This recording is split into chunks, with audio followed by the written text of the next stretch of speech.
Sometimes, the hardest battles we fight aren't against enemies, but against the parts of ourselves we're trying to forget.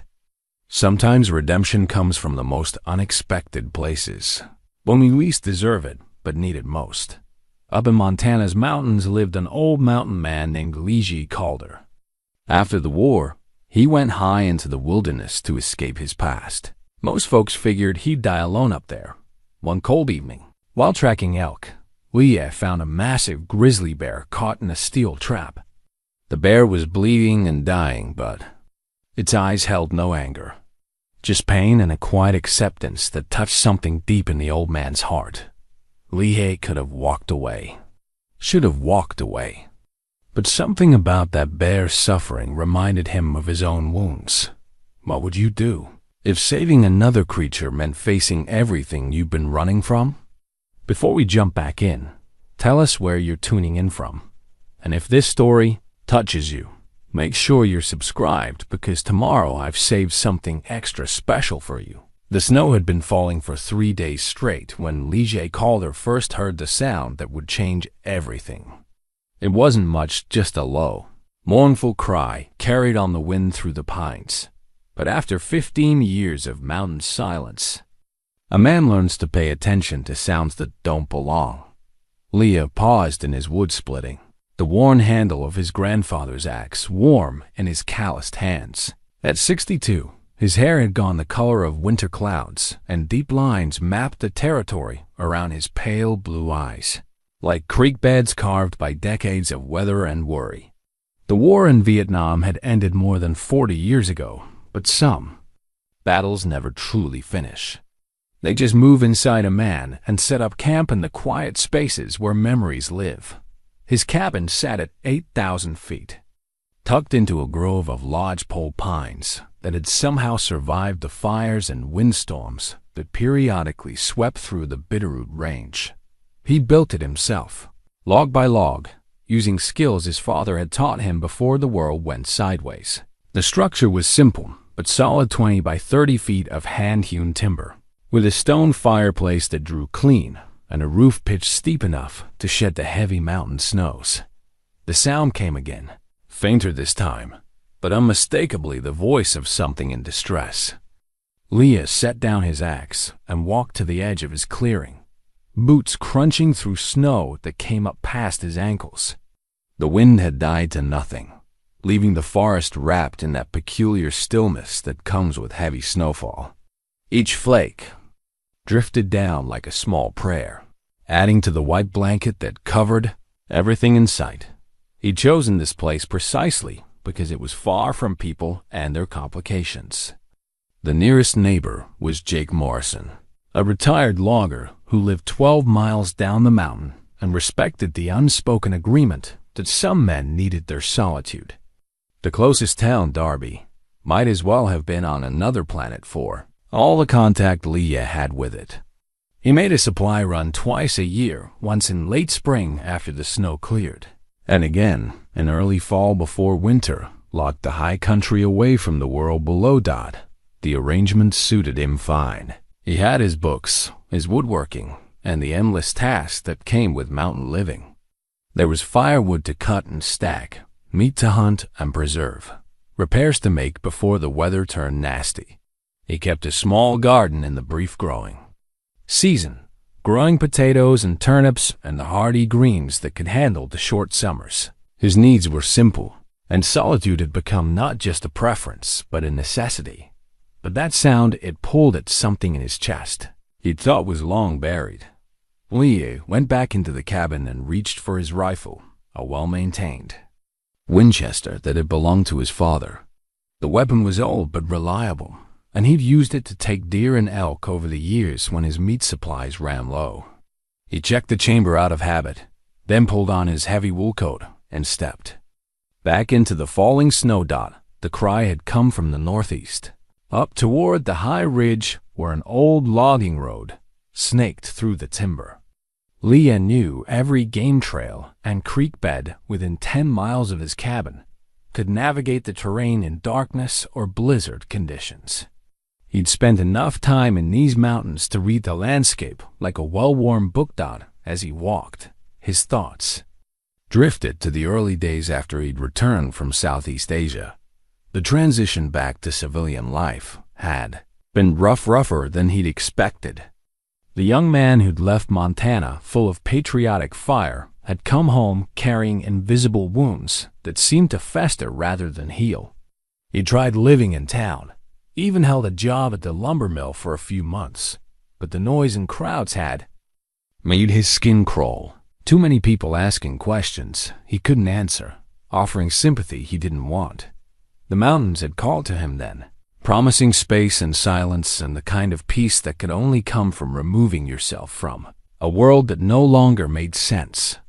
He'd sold everything he owned, except his truck and a few personal belongings, bought this isolated patch of land with his savings, and started building a life that fit the shape of his damaged soul. The years had passed quietly. Seasons rolled into seasons with the reliable rhythm of snow and thaw, growth and dormancy. He'd learned to can vegetables, smoke meat, and repair just about anything that could break. His hands had grown skilled at woodworking, and he'd furnished his cabin with simple, sturdy pieces cut from local timber. There was satisfaction in creating something useful with your own hands, something that would last long after you were gone. He'd also learned to live with the ghosts. They visited less frequently now, but they still came, usually in the deep of night when sleep thinned, and memories leaked through the cracks in his carefully constructed defenses. Names and faces from the jungle, men who'd never made it home, decisions that had saved some lives and cost others. The weight of command in a war that had made no sense to anyone who'd fought it. The sound came again, closer now, and Leah picked up his pace. Whatever was making that noise was in serious trouble. He'd heard wounded animals before, the keening cry of an injured deer, the desperate bellow of an elk caught in a deadfall. But this was different. There was something almost human in the anguish, a quality that made the hair on the back of his neck stand up. The old logging road appeared through the trees, its path marked by stumps and the occasional piece of rusted equipment left behind when the timber company had moved on 20 years ago. Snow had drifted across the roadway, creating soft sculptures that rose and fell like frozen waves. Leah moved carefully, his boots finding purchase on the uneven ground beneath the snow. He'd gone maybe a quarter mile when he saw the tracks. They were fresh, made within the last few hours before the snow had started falling heavily. Boot prints. Human-sized but wrong somehow to deep in places, suggesting someone carrying a heavy load. They followed the logging road for 100 yards before veering off into the timber. Leah knelt beside the clearest print, studying the pattern pressed into the snow. The tread was distinctive, expensive hiking boots, probably bought in some sporting goods store in Missoula or Billings. Not the kind of footwear a local would choose for serious mountain work. The tracks belonged to someone who didn't know these hills, someone who had business here that likely involved more than admiring the scenery. Poachers. Leah had encountered them before, though not often at this altitude or this time of year. Most were after elk or deer, looking to fill their freezers without paying for licenses or following hunting seasons. Some were trophy hunters willing to pay good money for an impressive rack of antlers. A few were just knuckleheads who thought the rules didn't apply to them. But the cry he'd been hearing wasn't coming from a human throat. He followed the tracks into the trees, moving with the careful quiet he'd learned in the jungle. The snow muffled his footsteps, but he placed each boot deliberately, avoiding branches that might snap or rocks that might shift. Whatever lay ahead, he wanted to approach it on his own terms. The tracks led uphill through dense timber, winding around deadfalls and granite outcroppings. Whoever had made them had been in a hurry, taking the most direct route rather than following the easier paths a local would have chosen. The boot prints were joined by drag marks, now long furrows in the snow that suggested something heavy being pulled or hauled.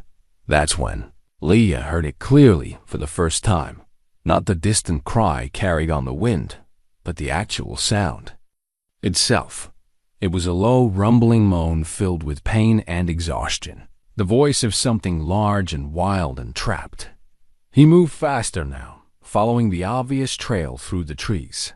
The snow was lighter under the canopy, allowing him to see more clearly. Fresh broken branches marked the path, and there were spots where the snow had been churned up by some kind of struggle. The tracks led to a small clearing where an old snag had fallen, creating a natural shelter between its massive trunk and a granite boulder. And there, in the shadow of that fallen tree, Leah found what he'd been looking for. The grizzly was enormous, probably close to 700 pounds of muscle and bone and thick winter fur. But size meant nothing when steel held you fast. The bear was caught in a trap unlike anything Leah had seen before, not the simple leg-hold traps used for smaller game, but a massive contraption of cables and springs designed to hold something this size. Heavy chain connected the trap to a steel stake driven deep into the frozen ground. The great bear lay on its side, breathing heavily, steam rising from its massive frame in the cold air. One hind leg was caught in the trap's jaws, and the fur around the steel was dark with blood. The animal's eyes, small and dark and intelligent, tracked Leah's approach with no fear, only a kind of resigned acceptance that broke something loose in the old man's chest. Leah stood frozen at the edge of the clearing, his rifle forgotten in his hands. The bear's gaze held him like a physical weight, and for a moment that stretched longer than it should have, man and animal regarded each other across 20 feet of trampled snow. There was no aggression in those dark eyes, no challenge or threat, just pain and something that looked remarkably like understanding.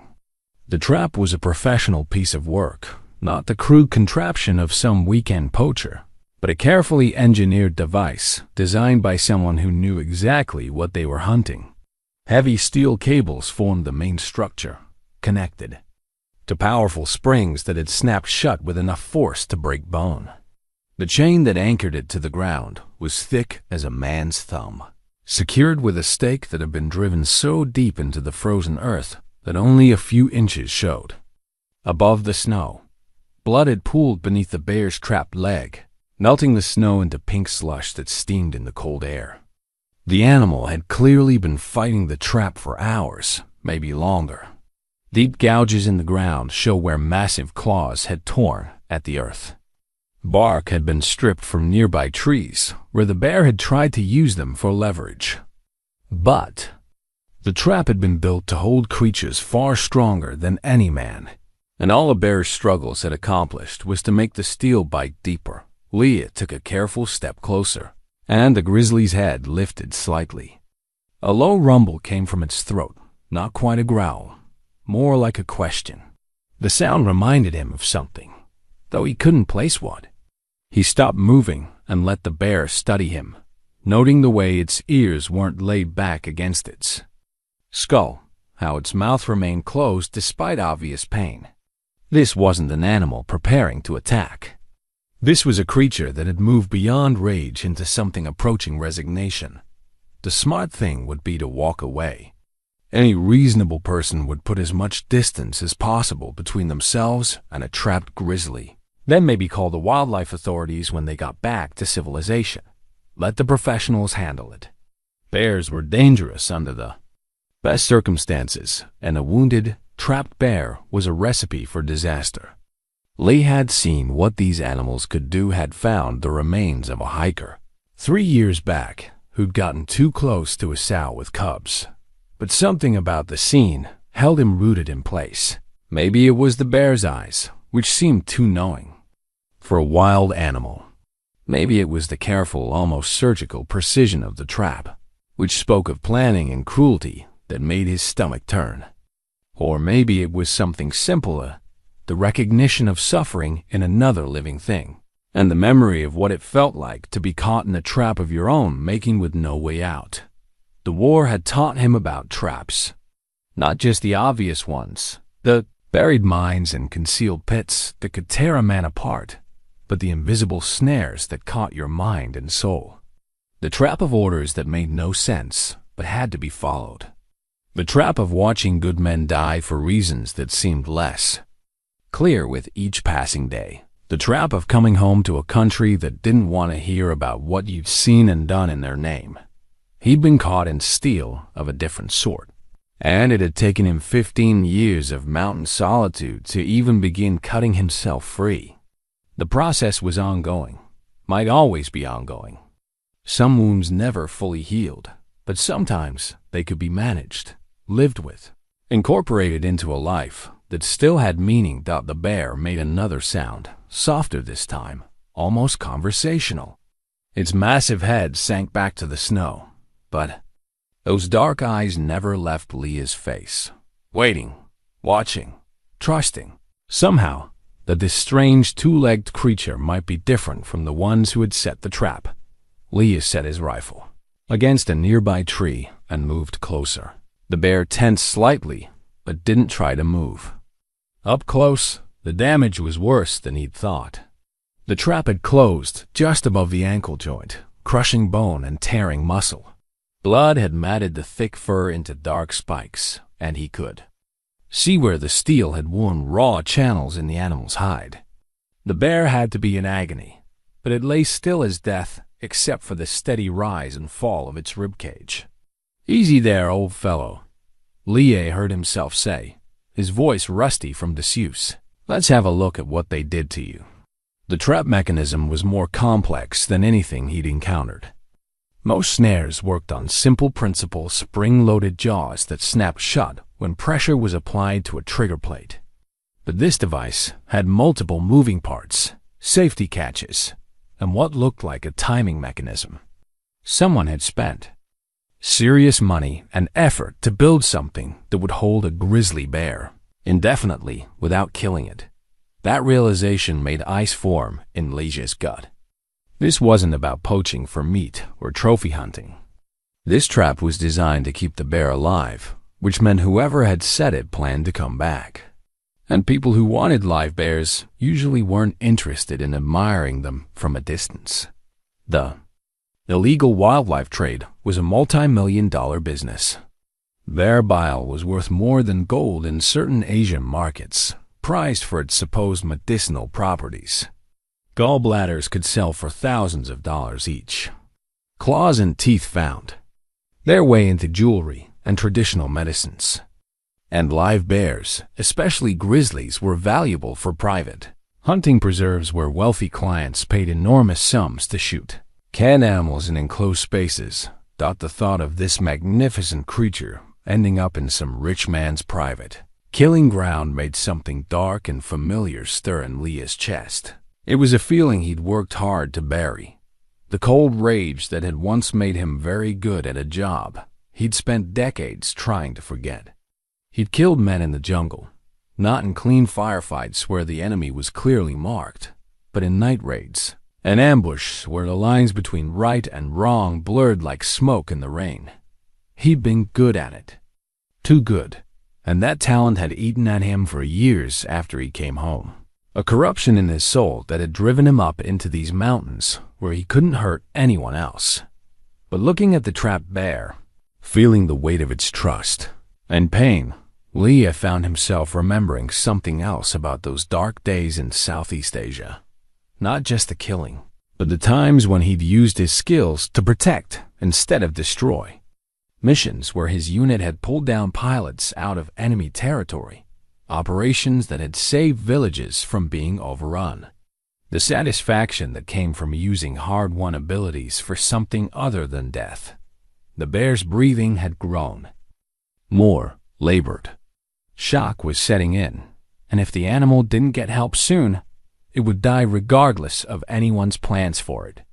Blood loss, hypothermia, and infection would finish what the trap had started.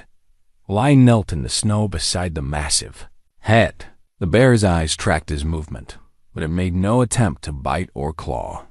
At this distance, he could see the individual whiskers on its muzzle, the way its nostrils flared with each breath. The animal smelled like pine needles and clean snow, wild and untainted by the concerns of men. "I don't know if you can understand me," Leah said quietly, "but I'm going to try to get you out of there." It's going to hurt, and you might decide to take a piece out of me for my trouble. But I've been where you are, caught in something you didn't see coming, held fast by steel you can't break. Nobody should have to die that way." He reached out slowly, carefully, and placed his hand on the bear's massive shoulder. The fur was incredibly thick, probably 6 inches deep, designed to keep the animal warm through mountain winters that could kill a man in hours. Beneath the fur, he could feel the heat of the bear's body, the steady thrum of its heartbeat. Muscle, corded like iron cables under the skin, power that could snap a man's neck with casual ease. But the bear lay still under his touch, and Li Ye felt something pass between them, not friendship exactly, but a kind of recognition. Two creatures who had seen too much, endured too much, and somehow found themselves in this moment when neither was what the other expected. Li Ye stood and moved to examine the trap more closely. The mechanism was sophisticated, but all machines had weaknesses. The trick was finding the right place to apply pressure, the critical component that would cause the whole system to fail. He'd learned about such things in the army, though the traps he'd dealt with then had been designed to kill, not capture. The snow was falling harder now, fat flakes that stuck to his jacket and melted against his skin. Soon the clearing would be white again, covering the signs of struggle and suffering. By tomorrow, unless someone knew exactly where to look, there would be no evidence that anything had happened here. That thought crystallized his decision. Whoever had set this trap would be back probably within the next day or two. They'd find their prize exactly as they'd left it, if they were lucky. If they were unlucky, they'd find Li Ye waiting for him instead. But first, he had a bear to free. He went back to where he'd left his rifle and pulled a knife from his belt. It was a good blade, sharp enough to shave with and strong enough to cut through leather or rope. Whether it be sufficient for steel cable remained to be seen. The bear watched him approach, its eyes reflecting an intelligence that seemed almost human. When Li Ye knelt beside the trap and began examining the mechanism, the animal actually lifted its trapped leg slightly, as if trying to help. "That's it," Li Ye murmured. "We'll figure this out together." He found what he was looking for, a series of small bolts that held the mainspring mechanism together.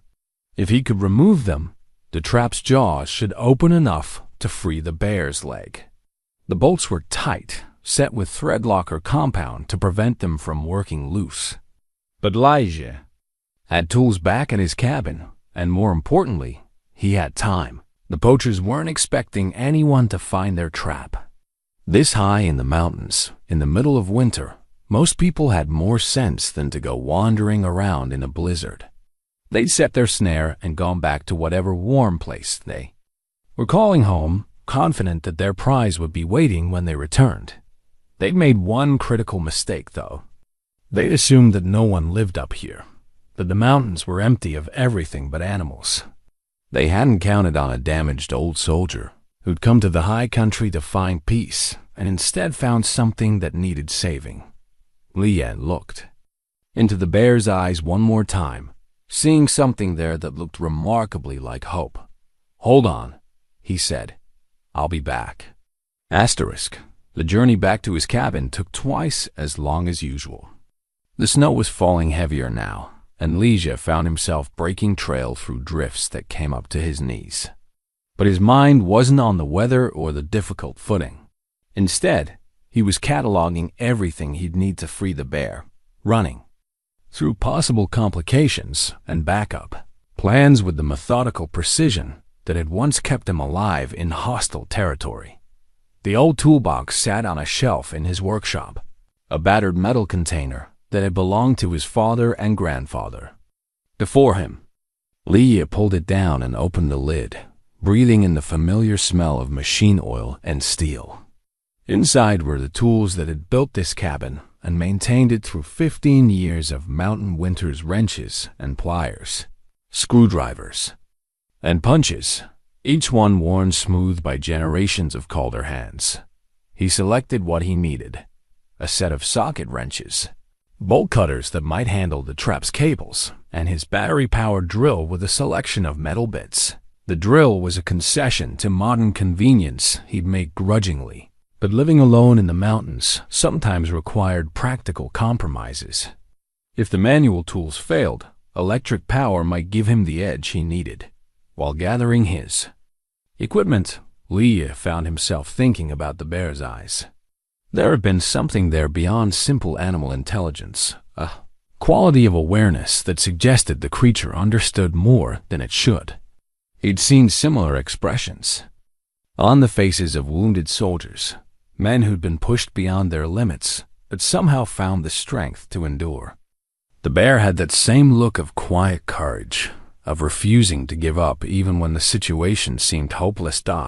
It reminded him of Tommy Nguyen, a young soldier who'd served under his command during the war. Tommy had stepped on a mine during a patrol in the Mekong Delta, losing his left leg below the knee.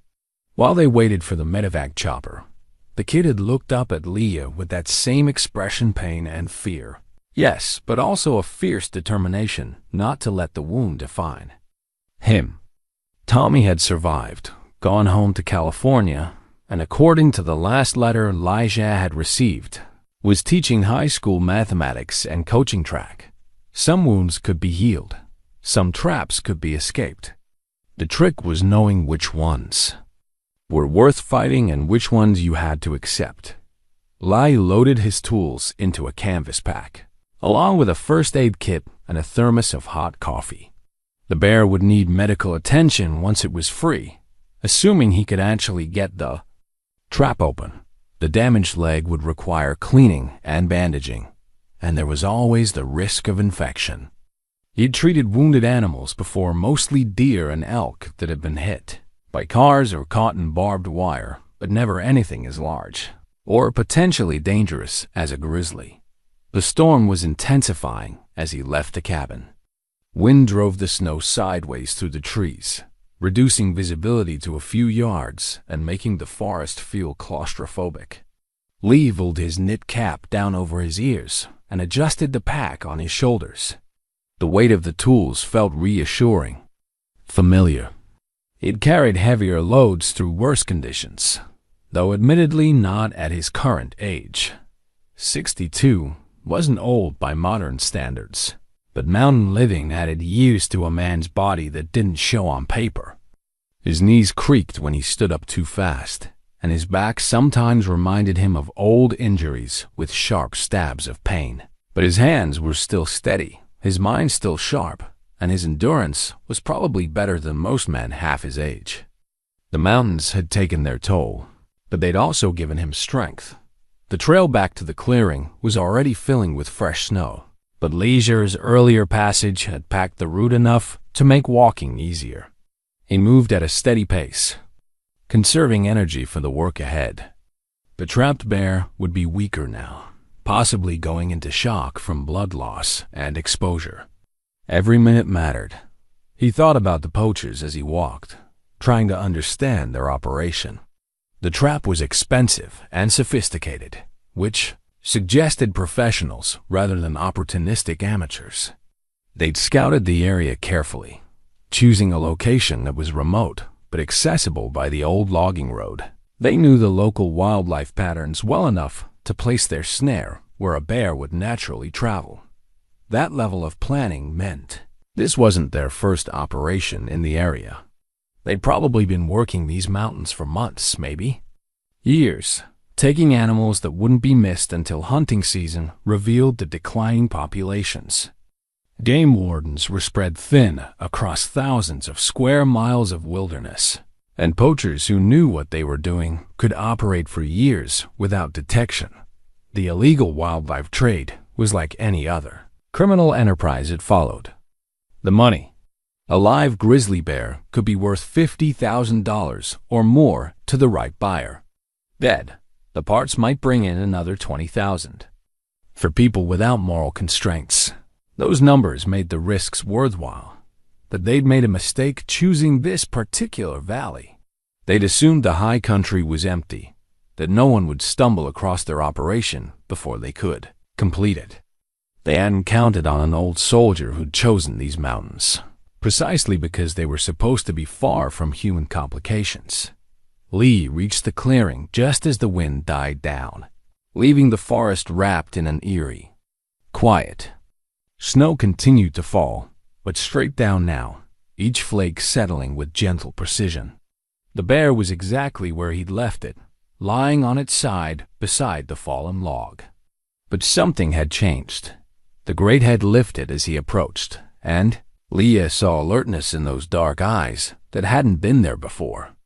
The bear had used the time to rest, to gather its strength. When it saw him returning with the pack of tools, it made a soft chuffing sound that might have been greeting or gratitude. "Still with me, are you?" Leah said, settling the pack in the snow. "Good. We've got work to do." He knelt beside the trap and began examining the mechanism more closely. In the better light from his flashlight, he could see that the device was even more sophisticated than he'd first thought.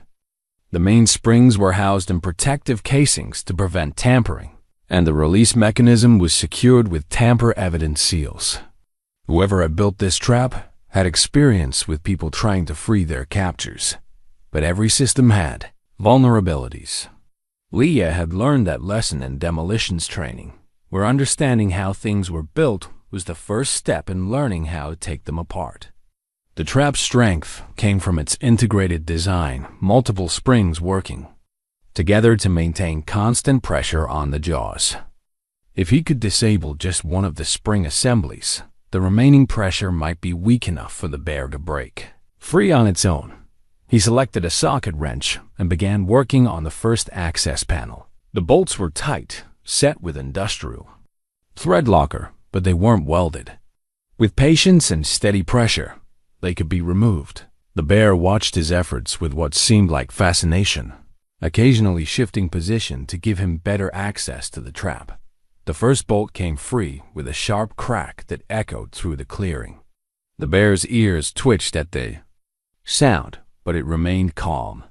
Lee moved to the next bolt, working methodically despite the cold that was making his fingers stiff. Each piece of hardware that came free brought them closer to freedom, closer to escaping the steel trap that had been meant to hold until the poachers returned. Snow had begun to accumulate on his shoulders and the bear's fur, adding another layer of insulation against the cold. The storm was providing cover for their escape attempt, hiding their activities from anyone who might be watching. By the time the weather cleared, they would be long gone from this place if they succeeded. If the trap could be opened. If the bear's injuries weren't too severe for it to travel. Too many variables, too many things that could go wrong. But Elijah had operated in uncertain situations before, had learned to focus on what he could control while preparing for what he couldn't. Right now, he could work on the trap. Everything else would have to take care of itself. The second bolt loosened, then the third. With each piece of hardware he removed, Leah felt the satisfaction that came from solving a complex problem through patience and skill. The trap had been designed by intelligent people, but intelligence could be matched by experience and determination. He glanced at the bear, noting how the animal's breathing had steadied. The great creature seemed to understand that help was coming, that the steel jaws that had held it for hours were finally beginning to lose their grip. "Almost there," Ligier murmured, more to himself than to the bear. "Just a few more pieces, and we'll have you out of there." The wind picked up again, sending snow swirling through the clearing like ghosts dancing between the trees. But in the shelter of the fallen log, man and bear continued their quiet collaboration, working together toward freedom with the patience that comes from understanding that some victories are worth waiting for. The fourth bolt fought him. Corrosion had welded it to the threads, despite the thread locker, and Lee's wrench slipped twice before finding purchase. His hands were numb with cold, and sweat had frozen on his forehead despite the sub-zero temperature. The bear lay motionless beside him, conserving energy, but he could feel its attention like a physical presence. When the bolt finally broke free, The trap's mechanism shifted with an audible click. One of the spring assemblies had been neutralized, reducing the pressure on the steel jaws by perhaps 20%. It wasn't enough to free the bear's leg, but it was progress. The great animal lifted its head slightly, sensing the change. "That's one down," Lee said, flexing his stiff fingers. 3 more to go. He'd been working for over an hour, and the storm showed no signs of letting up. Snow had drifted against the fallen log, creating a natural windbreak that made their position feel almost cozy despite the circumstances. The bear's body heat was melting the snow immediately around it, creating a small pocket of bare ground that steamed in the cold air. Lige moved to the second spring assembly, noting how the trap's desire had staggered the access points to make tampering difficult. Each bolt was positioned so that removing it required a different tool angle, preventing someone from developing an efficient rhythm. Whoever had built this device understood that captured animals often had friends or family members who might attempt to rescue Dot. As he worked, Leah found himself talking to the bear. It was something he'd never done with wild animals before, but the creature's obvious intelligence seemed to invite conversation. He told it about his cabin, about the winters when snow piled so deep against the walls that he had to dig tunnels to reach his woodshed. He described the spring thaws when the creek behind his place ran wild with snowmelt, and the brief summers when wildflowers painted the meadows in colors that had no names. The bear listened with what appeared to be genuine interest, occasionally making soft chuffing sounds that might have been responses. His dark eyes never left Leah's face, and he began to understand that this was more than simple animal curiosity. The creature was studying him, learning his patterns and intentions the way a human might assess a new acquaintance. The second spring assembly proved easier than the first. The bolts came free with steady pressure, and when the mechanism disengaged, the trap's jaws visibly loosened. The bear immediately tested its trapped leg, pulling against the steel with renewed hope. Blood flowed more freely from the wounds, which was actually a good sign. It meant circulation was returning to the damaged limb. "Easy there," Lige cautioned. "Don't tear anything loose yet. We've got more work to do." The bear seemed to understand, settling back with what looked remarkably like patience. But Lige could see the effort it was costing the animal to remain still. Every instinct was probably screaming at it to fight, to struggle, to use its massive strength against the trap that held it. That it was resisting those impulses spoke to an intelligence that made him more determined than ever to succeed. The third assembly was positioned on the opposite side of the trap, requiring Lie to crawl around the bear's massive body. The animal watched his movements with alert eyes, but made no aggressive gestures. When he accidentally brushed against its shoulder, the bear didn't flinch or growl. It simply adjusted its position slightly to give him better access to the mechanism. This close, Lie could see details that amazed him. The bear's fur wasn't uniformly brown as it appeared from a distance, but was actually composed of individual hairs in dozens of different shades, chocolate and amber, silver and black, creating a complex pattern that seemed to shift in the changing light. Each hair was hollow at the core, designed to trap air for insulation. The evolutionary engineering was more sophisticated than anything humans had created. The bear's paws were equally impressive massive structures that combined delicate dexterity with crushing power. The claws were 4 inches long and curved, like scimitars, capable of ripping apart logs or delicately extracting grubs from rotting wood. Leah had seen what those claws could do to a man, but right now they lay curled and harmless against the snow. "You're quite a piece of work," he murmured, working on the stubborn bolts. "Mother Nature doesn't make anything finer than a grizzly bear. Whoever set this trap has no idea what they're messing with." The third spring assembly finally yielded, and the trap's pressure decreased noticeably. The bear's leg was still held fast, but now it could move its foot slightly within the steel jaws. Hope flickered in those intelligent eyes, and the animal made a sound that was almost conversational.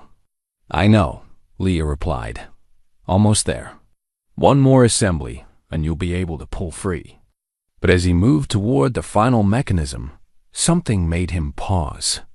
A sound that didn't belong, the distant growl of an engine echoing through the storm. Vehicle noise, coming from the direction of the old logging road. The poachers were returning. Earlier than expected, the bear heard it too. Its head came up sharply, ears pricked forward, and a low rumble emerged from deep in its chest. But the sound wasn't directed at Lizzie. The animal was looking toward the approaching engine noise with what appeared to be recognition. It knew these sounds, had heard them before. This wasn't the first time the poachers had visited their trap. Li's mind raced through possibilities. The vehicle was still a good distance away, maybe half a mile, but it was definitely getting closer. On the logging road, even a four-wheel drive truck would have to move slowly through the snow. That gave him perhaps 10 minutes before the poachers reached the area where they'd left their trail into the timber. 10 minutes to free an animal that had taken him over an hour to partially release. It wasn't enough time, not if he wanted to do the job safely and thoroughly. But if he abandoned the effort now, the bear would die. The poachers would find their prize exactly as they'd left it, and whatever fate they had planned would proceed. Without interference, the bear was watching him intently, seeming to understand that critical decisions were being made. In those dark eyes, Leah saw something that reminded him of the men he'd served with in Vietnam. Soldiers who'd found themselves in impossible situations and had to trust their leader to find a way out. He'd never let his men down when it mattered. He wasn't about to start with a wounded bear. "Change of plans," he said, pulling the bolt cutters from his pack. "We're going to do this the fast way." The steel cables that formed the trap's main structure were thick and hardened, designed to resist exactly this kind of attack. But Li's bolt cutters were heavy-duty tools, and desperation could multiply a man's strength beyond normal limits. He positioned the cutting jaws around the first cable and squeezed with everything he had. The cable parted with a sharp snap that seemed to echo through the forest. The trap's remaining mechanisms immediately shifted, springs rebalancing to compensate for the broken component. The bear's trapped leg moved more freely now, though it was still held by the remaining cables. The engine noise was getting closer. Leah could distinguish the particular sound of a diesel motor working hard in low gear, probably a pickup truck or SUV with four-wheel drive. The poachers had chosen their vehicle, well, something with enough ground clearance and traction to navigate mountain roads in winter conditions. He attacked the second cable with savage efficiency, his movements fueled by the same cold focus that had once made him effective in combat. The steel resisted. The metal had limits just like everything else. The second cable snapped, then the third. With each break, the trap's grip on the bear's leg weakened. The fourth cable was positioned awkwardly, requiring Leah to reach across the bear's body to get the right angle. The animal seemed to understand what he was trying to do and shifted its weight to help. When the final cable parted, the trap's jaws opened just enough for the bear to pull its damaged leg free. The great animal stood slowly, testing its weight on the injured limb. Blood flowed freely from the wounds where the steel had bitten deep, but the leg held. The bear took a tentative step, then another. It was mobile hurt, but not crippled. The engine noise was very close now, maybe 200 yards away. Through the falling snow, Leah could see the faint glow of headlights filtering through the trees. The poachers had reached the point where they'd left the logging road and started into the timber. The bear looked at him one last time, and Leah felt it too. Communication passed between them that had nothing to do with words. Gratitude, yes, but also something deeper, a recognition of shared understanding, of two creatures who'd helped each other escape traps that others had set for them. Then the great animal turned, and melted into the forest with surprising grace. For something so large and injured, within seconds, it had vanished completely, leaving only tracks in the snow that were already being filled by fresh snowfall.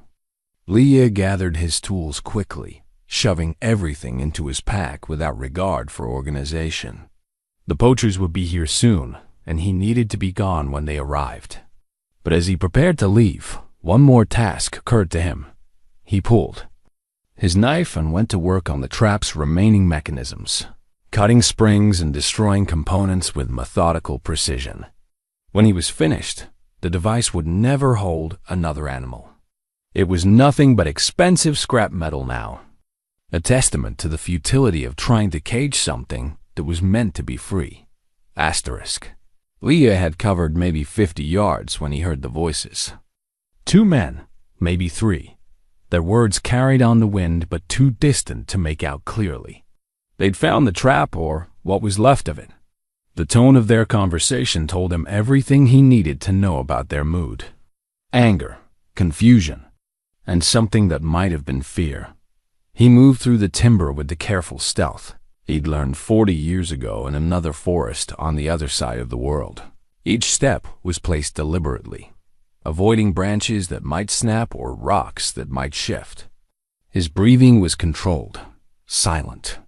The falling snow helped muffle any sounds he might make, but it also limited his visibility and made the footing treacherous. The voices grew louder as more men arrived at the clearing.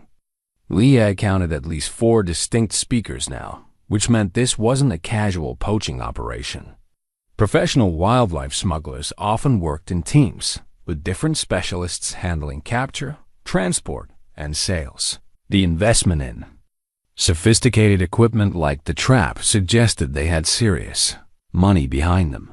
He found a position behind a cluster of granite boulders about 100 yards from the clearing, close enough to observe, but far enough away to avoid detection. The rocks provided good cover and multiple escape routes if the situation went bad.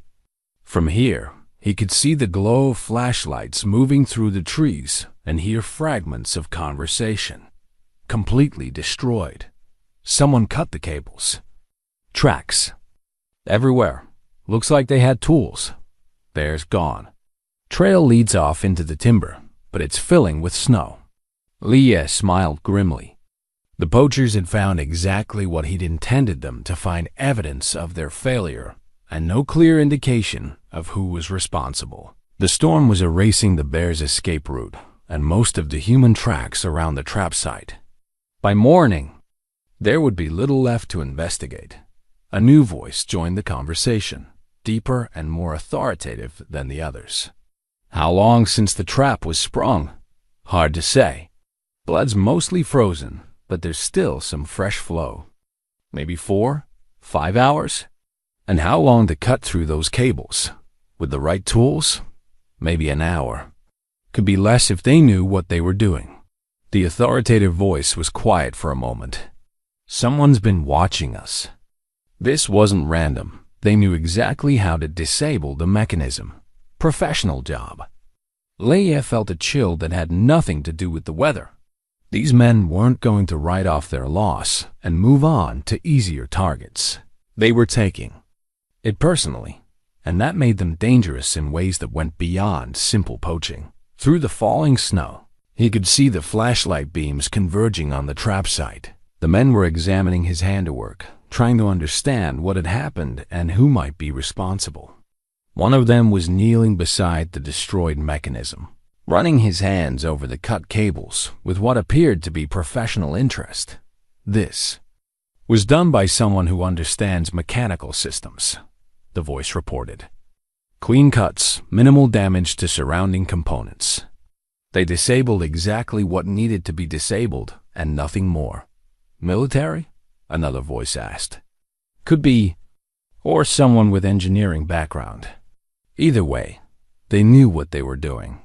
Lee absorbed this assessment with mixed feelings. His military training was showing, which could be either good or bad, depending on how these men chose to respond. Professional criminals often had their own military connections, and they might recognize the tactical implications of what he'd done. The deeper voice spoke again. "Fan out and look for tracks. Someone was here recently. The tool marks on those cables are fresh. They might still be in the area." That was Leah's cue to leave. He'd learned what he needed to know about the opposition, and staying longer would only increase the risk of detection. These men were organized, experienced, and now they were actively hunting for whoever had interfered with their operation. He began moving away from the boulder cluster, using a route that would take him deeper into the timber before circling back toward his cabin. The snow was falling harder now, which would help cover his retreat, but also make navigation more difficult. In weather like this, it was easy to become disoriented, to walk in circles until hypothermia or exhaustion brought you down. But Elijah knew these mountains better than anyone. He'd spent 15 years learning every trail and landmark, memorizing the terrain until he could navigate it in complete darkness. The storm might slow him down, but it wouldn't stop him. As he moved through the forest, his mind was already working on the larger problem. The poachers weren't going to give up after losing one bear. If anything, the interference would make them more determined, more careful. They'd probably increase security, maybe postguards at their trap sites, and they'd be looking for whoever had cost them a valuable animal and expensive equipment. The smart thing would be to stay clear of them, to mind his own business and let the authorities handle it when they eventually discovered the illegal operation. But Lai had seen enough of the wildlife trade to know how it worked. By the time game wardens got involved, these men would be long gone, leaving behind empty traps and depleted animal populations. And there was something else, something more personal that he couldn't ignore. The bear had trusted him. In those dark, intelligent eyes, he'd seen a recognition that went beyond simple gratitude. The great animal had understood that they were alike, somehow both trapped by circumstances beyond their control, both struggling to break free from steel that others had forged. He'd spent 15 years in these mountains trying to escape his own traps, the invisible snares of memory and guilt that had held him as surely as steel cables. The bear's liberation had felt like his own, a symbolic breaking of chains that had bound him since the war. Walking away now would feel like a betrayal of something important, something that might be his only chance at real redemption. The voices behind him were fading, but he could still see the glow of flashlights through the trees. The poachers were conducting a systematic search of the area, looking for any clue that might lead them to their mysterious saboteur. They were being thorough, professional. These weren't amateurs who would give up easily. Leah reached a familiar ridge and paused to get his bearings. His cabin was about 2 miles southeast, hidden in a fold of the mountains where casual visitors would never find it. The old logging road that the poachers had used was roughly parallel to his route home, which meant there was some chance of encountering their vehicle on the way out. That thought sparked an idea. If he could get a look at their truck, maybe get a license plate number, he could pass the information along to the authorities. It wouldn't be enough to stop the operation immediately, but it might start an investigation that would eventually shut them down. The wind was picking up again, driving snow through the trees with increasing force. Visibility was dropping too. Almost nothing, and the temperature was falling fast.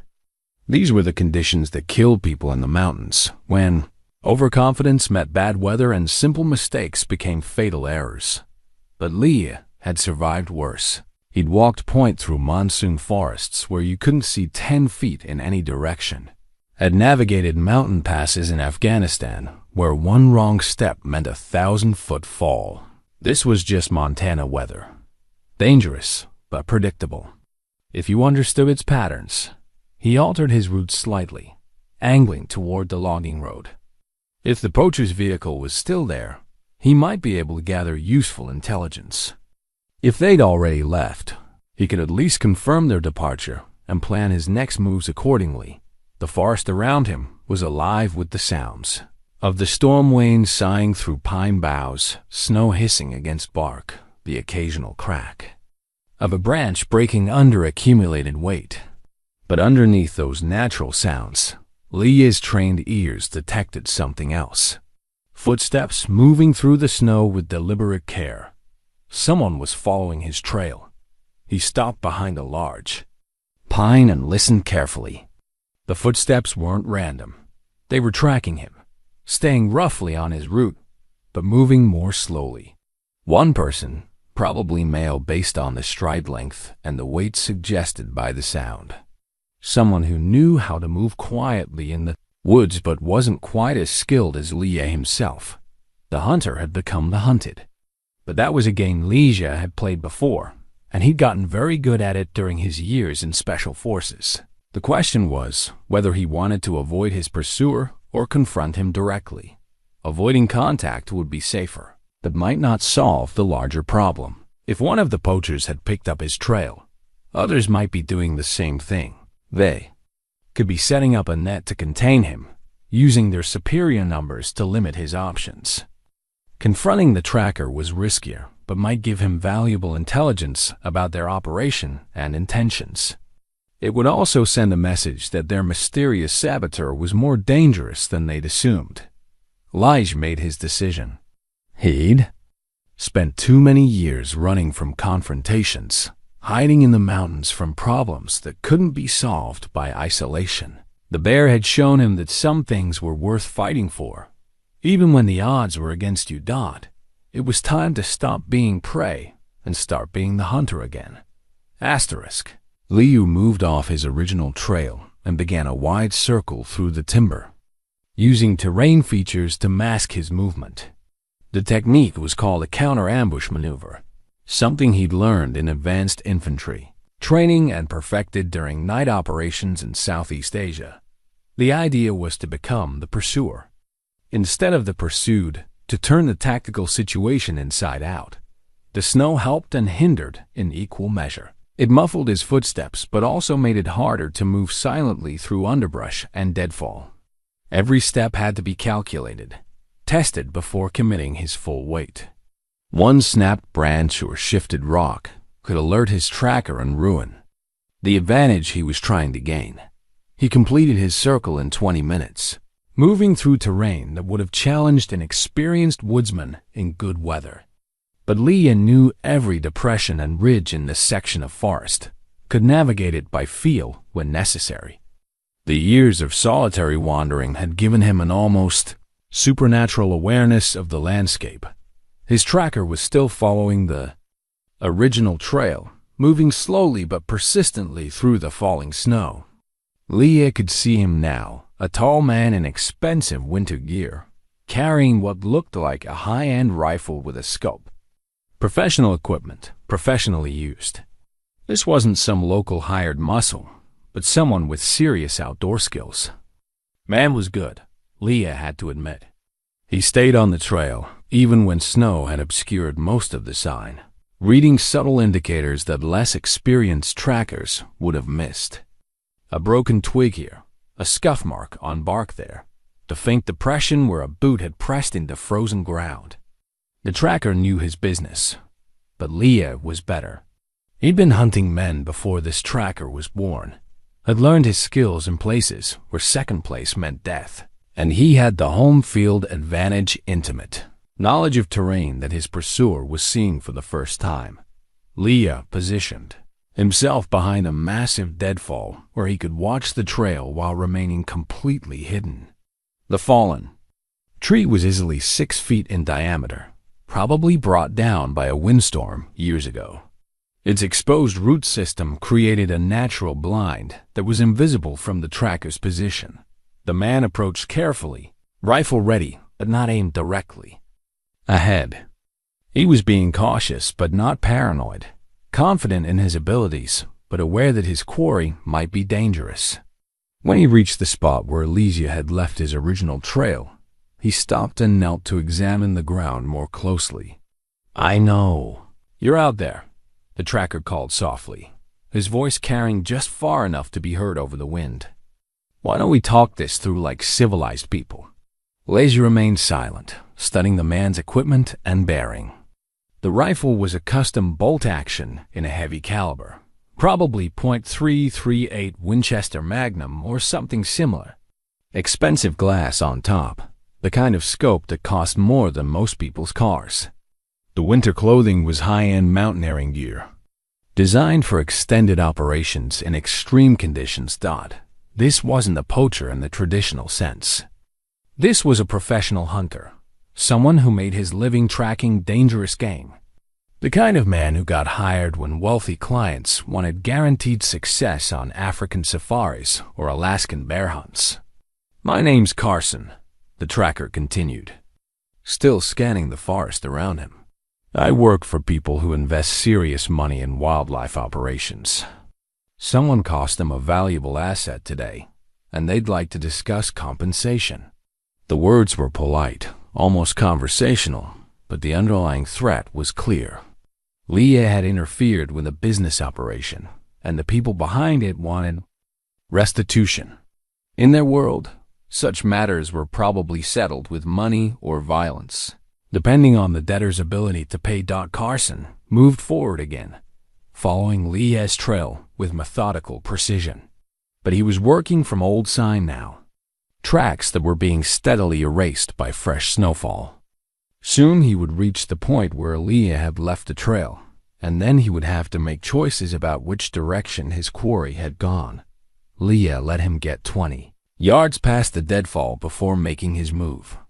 He came up behind Carson with the silent grace of a hunting cat, using the storm's noise to mask his approach. When he was close enough to smell the other man's aftershave, he spoke. "Drop the rifle." Carson froze but didn't comply immediately. "You're making a mistake, friend. These people don't forgive and forget." "The rifle," Ligier repeated, letting his voice carry the kind of authority that came from years of giving orders that had to be obeyed. On the ground now, Carson lowered the weapon slowly, placing it in the snow at his feet. He was being smart, no sudden movements, no attempt to spin and fire. He'd recognized the professional competence in Ligier's voice and was responding accordingly. "Turn around," Leah instructed. "Hands where I can see them." When Carson turned, Leah saw a face that matched the voice, weathered but not old, eyes that had seen violence but weren't afraid of it. This was a man who'd been in dangerous situations before and survived through skill and judgment rather than luck. "You're military?" Carson said, making it a statement rather than a question. "Special forces, I guess. Probably Vietnam era, based on your age."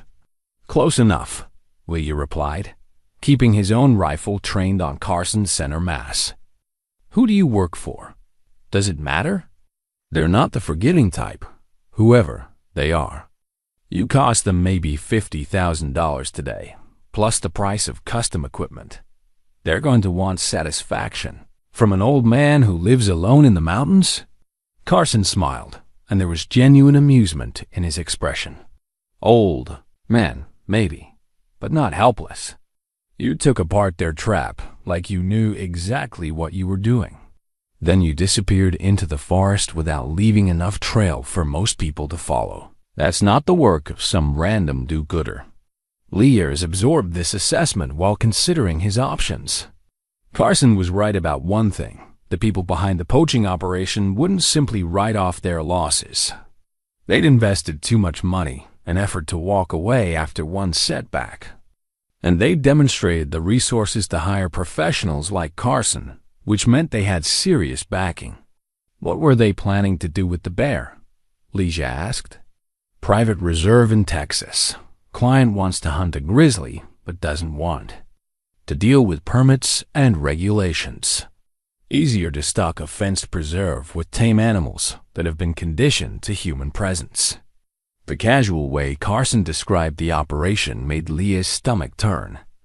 Capturing wild bears for canned hunts was among the most despicable forms of wildlife trafficking.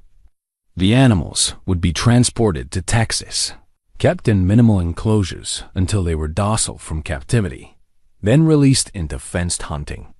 Preserves where wealthy clients could shoot them at close range with no risk or skill required. How many animals have you taken? Leah asked. From this area?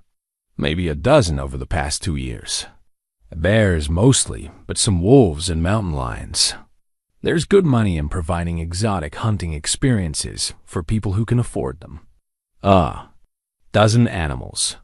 Leah thought about the bear he'd freed, about the intelligence and dignity in those dark eyes. The idea that 11 others had already been condemned to lives of captivity and meaningless death made something cold and hard settle in his chest. What's your real name? He asked Carson. Does it matter? It might. Depends on whether you walk out of these mountains or get carried out. Carson's expression grew more serious. That kind of talk is going to escalate this situation beyond where either of us wants it to go. I'm just doing a job. You cost my employers some money. They want to recoup their losses and prevent future interference. There's room for negotiation. If you're willing to be reasonable. What kind of negotiation? Information about your operation, who you're working with, what your capabilities are, how much you know about their business. In exchange, they might be willing to move their activities to a different area. Leah almost laughed. Carson was assuming he represented some kind of organized opposition, possibly law enforcement or environmental activists. The tracker couldn't conceive that one old man acting alone might have disrupted their carefully planned operation. I don't have an operation, Leah said. I live alone up here. I found your trap by accident and didn't like what I saw. Carson's eyes narrowed. One man? You're telling me one man took apart a custom restraint system and disappeared into the wilderness? Without backup? That's exactly what I'm telling you. For the first time, Carson looked genuinely concerned. Professional criminals could deal with law enforcement or organized opposition because those threats followed predictable patterns. But a lone individual acting on personal conviction was unpredictable, potentially much more dangerous than an entire agency bound by regulations and procedures. If that's true, Carson said slowly, then you've just made yourself the most wanted man in 3 states. These people don't tolerate interference, and they have resources you can't imagine. They'll bring in more people like me, professionals, who specialize in finding people who don't want to be found. Let them come, Leah replied. I've been found before. Carson studied his face for a long moment, reading something there that made him nod slowly. Vietnam wasn't your last war, was it? No, Leah admitted. But it might have been my most honest one. The wind was picking up again, driving snow through the trees with renewed force. Visibility was dropping rapidly, and the temperature was falling toward levels that could kill an unprepared person in hours. This conversation needed to end soon, one way or another. What happens now? Carson asked. Leah considered the question carefully. Killing Carson would solve one problem, but create several others. The tracker's employers would know something had gone wrong when he failed to report back. They send more people, probably with instructions to shoot first and ask questions later. But letting him go carried its own risks. Carson had demonstrated considerable skill as a tracker and hunter. If he returned with detailed information about Leah's capabilities and location, the next encounter might not be so one-sided. You're going to walk back to your vehicle and leave, Leah said finally. You're going to tell your employers that their trap was destroyed by someone with military training who knows these mountains better than they do. And you're going to recommend that they find somewhere else to conduct their business. And if they don't take that advice, then they'll discover that some old soldiers never really stop fighting. They just choose their battles more carefully. Carson nodded slowly, understanding passing between 2 professionals who'd faced violence before. Fair enough, but this won't end here. They've got too much invested to walk away. I know, Leah replied. I'm counting on it. Leah watched Carson disappear into the storm, then waited another 20 minutes before moving. The snow was falling, so heavily now that the tracker's footprints were already being erased. But Lisha took a circuitous route back toward his cabin anyway. Professional paranoia died hard, and Carson had struck him as someone who might double back to gather more intelligence. The temperature was dropping fast, and the wind was building toward what the old-timers called a ground blizzard, the kind of storm that could bury a man alive if he got caught in the open. Lee picked up his pace, using landmarks he could identify even in near-zero visibility to navigate toward home. He was thinking about Carson's words as he walked. 12 animals taken over 2 years. That suggested a sophisticated operation with significant financial backing and careful planning. These weren't opportunistic poachers grabbing whatever they could find, but professionals targeting specific species for specific markets. The thought of the bear he'd freed ending up in some Texas hunting preserve made his jaw clench. He'd seen enough of war to understand that courage and dignity could be found in the strangest places, but it took a special kind of cruelty to reduce magnificent, wild creatures to carnival attractions for rich men who wanted to play at being hunters. His cabin appeared through the swirling snow like a mirage, its familiar outline bringing relief he hadn't realized he needed. The structure looked small and vulnerable against the storm, but its log walls were thick enough to turn aside anything short of a rifle bullet. More importantly, it was home, the first place that had felt like home since he'd returned from the war. Leia stopped at his workshop before going inside, hanging his wet gear on pegs and checking his equipment. The bolt cutters had served their purpose, but the trap they'd destroyed was probably just one of several the poachers had deployed. If Carson was right about the scope of their operation, there might be other animals caught in similar devices right now, slowly dying while their captors waited for the storm to pass. Inside the cabin, he built up the fire and put coffee on to brew. The familiar rituals of mountain living, splitting kindling, adjusting dampers, measuring grounds, helped calm his mind and focus his thoughts. But underneath the surface calm, something was building. A sense of purpose he hadn't felt in years. A clarity that came from finally finding a cause worth fighting for. He was halfway through his first cup of coffee when he heard the sound that changed everything. A scratching at his door. Soft, hesitant, but unmistakably deliberate. Not the random noise of wind-blown debris, but something alive, trying to get his attention. Leah set down his cup and reached for his rifle, moving to the window beside the door. The storm made it impossible to see clearly, but there was definitely something large on his porch. Something that filled the space between the door and the railing, dark against the white snow. The scratching came again, more insistent this time, and underneath it, a sound that made his heart skip a low, rumbling vocalization that he recognized immediately. The bear had found him. Leah opened the door slowly, keeping the rifle ready but not aimed. The great animal was lying on its side.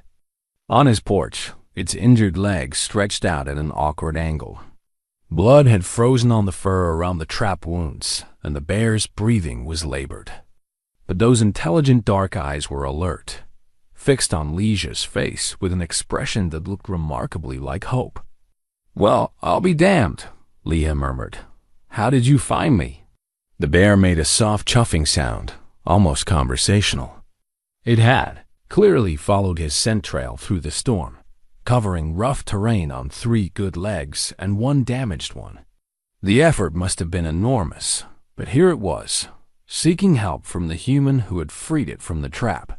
Lay knelt beside the massive head, noting how the bear didn't flinch when he approached. If anything, it seemed to relax slightly, as if his presence brought comfort. He examined the injured leg more closely, seeing that the wounds were worse than he'd thought. The trap's steel jaws had crushed bone and torn muscle, and infection was already setting in despite the cold. "You're in bad shape, old fellow," Leisha said quietly. "Those wounds need proper attention, and you need somewhere warm to heal." The bear's eyes never left his face, and Lige felt the weight of responsibility settling on his shoulders. This magnificent creature had trusted him once, had followed him through a blizzard seeking help. Walking away now would be a betrayal of something profound, not just an animal's trust, but his own chance at redemption. But treating a wounded grizzly bear presented challenges that went far beyond normal veterinary care. The animal weighed 700 pounds and possessed claws and teeth that could kill a man instantly. Even injured and exhausted, it was potentially lethal. And harboring it would put Lie in direct conflict with wildlife regulations, not to mention common sense. None of that seemed to matter. The bear had made its choice, and now Lie had to make his. "All right," he said, standing slowly. "But we're going to have to trust each other completely.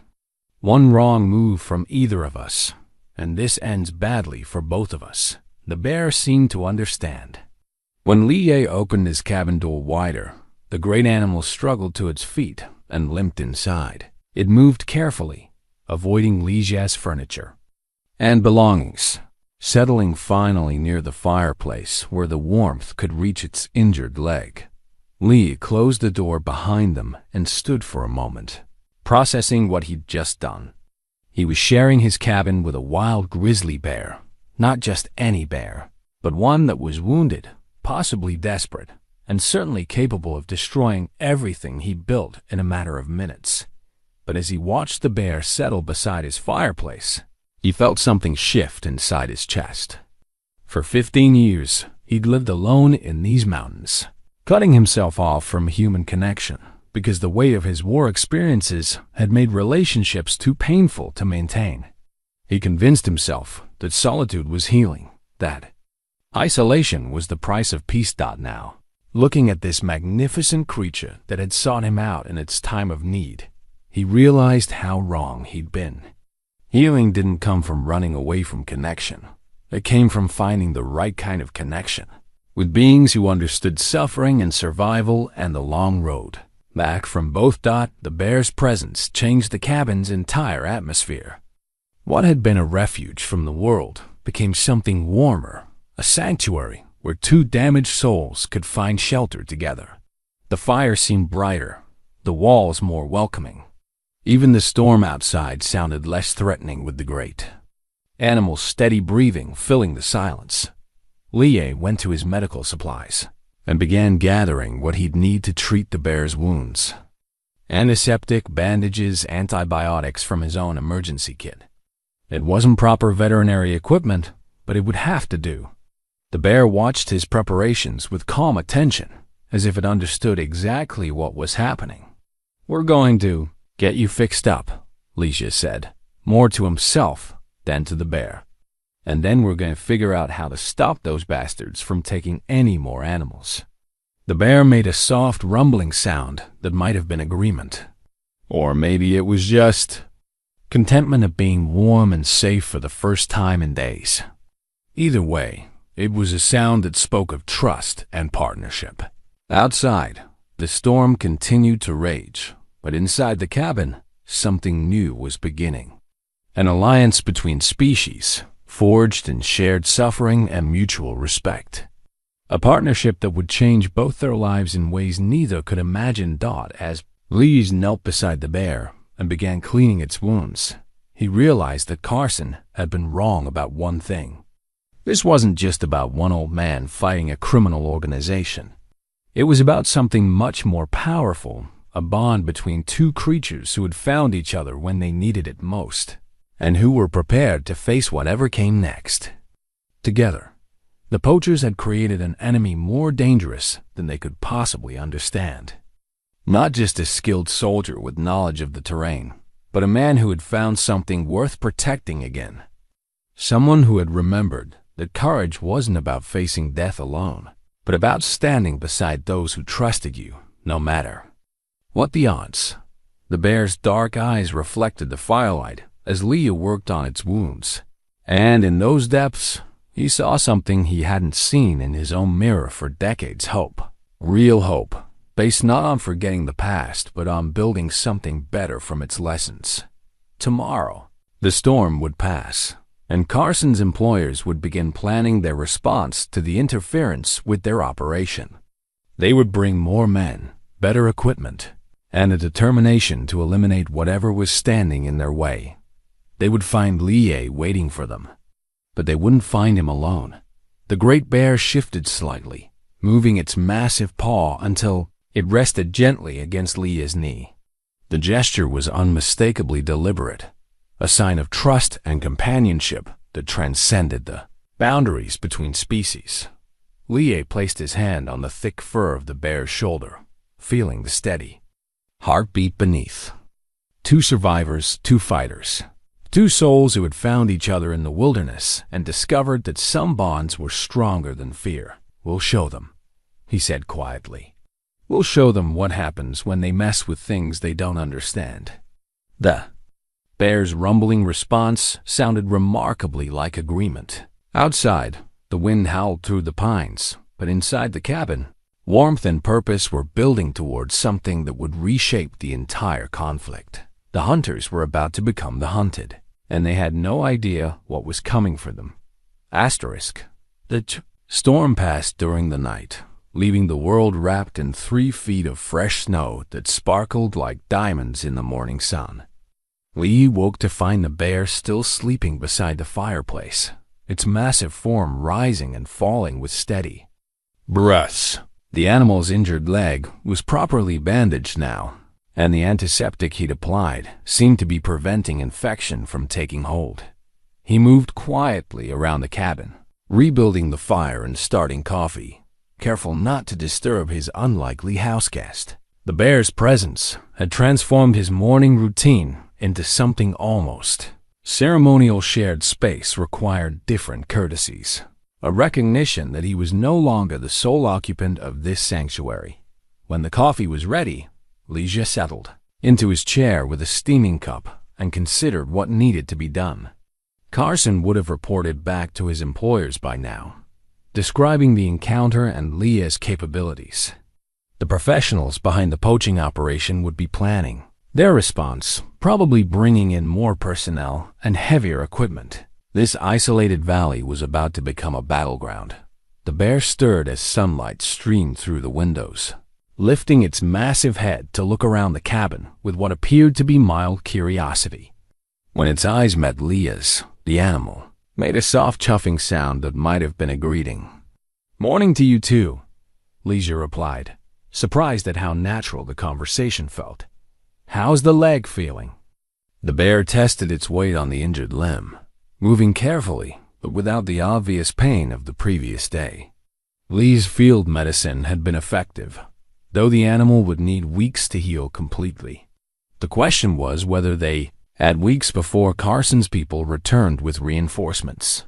After breakfast canned stew for himself, fresh salmon from his freezer for the bear, Li Ye began preparing for what was coming.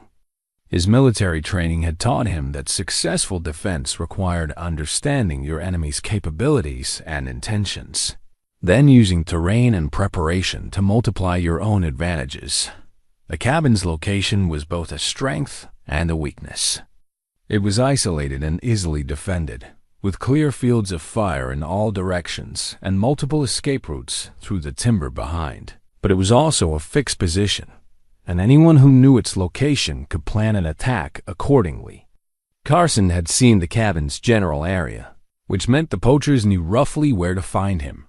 Li Ye spent the morning checking his weapons and equipment. His rifle was well maintained but old, a hunting weapon rather than a military arm. He had perhaps 200 rounds of ammunition, adequate for hunting, but not for an extended firefight. His pistol was a .45 automatic he'd carried since Vietnam. Reliable, but showing its age. More concerning was his lack of modern tactical equipment. No night vision, no communications gear, no body armor. He'd been living as a civilian for 15 years, and his preparations reflected that reality. Against professional criminals with military-grade equipment, his advantages would be limited to terrain, knowledge, and tactical experience. The bear watched his preparations with obvious interest, seeming to understand that something significant was being planned. When Li Ye laid out maps of the surrounding area on his kitchen table, The great animal actually approached to study the terrain markers, its intelligence once again surprising him. "See this ridgeline?" Leah said, pointing to a series of contour lines on the map. "That's the most likely approach route. Good concealment through the timber, but it funnels them into this clearing here where we'd have overlapping fields of fire."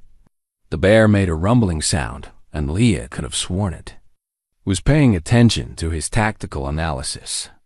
The idea that he was briefing a grizzly bear on defensive positions should have seemed absurd, but nothing about this situation followed normal rules. By midday, Leah had developed a preliminary defense plan based on the assumption that Carson's employers would send a team of 4 to 6 professionals to eliminate him. They'd probably approach during daylight, using superior firepower and numbers to overwhelm his position quickly. The key would be disrupting their plan before they could execute it effectively. He spent the afternoon preparing defensive positions around the cabin, cleared firing lanes through the timber, concealed observation posts, improvised obstacles that would channel attackers into predetermined kill zones. The work was exhausting for a man his age, but muscle memory from decades-old training made the task feel familiar. The bear helped in ways that surprised him. When Leah was moving fallen logs to create barriers, the animal would position itself to help leverage heavy timber into place. When he was clearing brush from shooting positions, the bear seemed to understand which vegetation needed to be removed and which provided useful concealment. It was an unlikely partnership, but it worked. By late afternoon, they had transformed the area around the cabin into a defensive position that would challenge even professional assault teams. More importantly, they had developed a working relationship based on mutual trust and shared purpose. As the sun began to set, Leah noticed the bear becoming restless.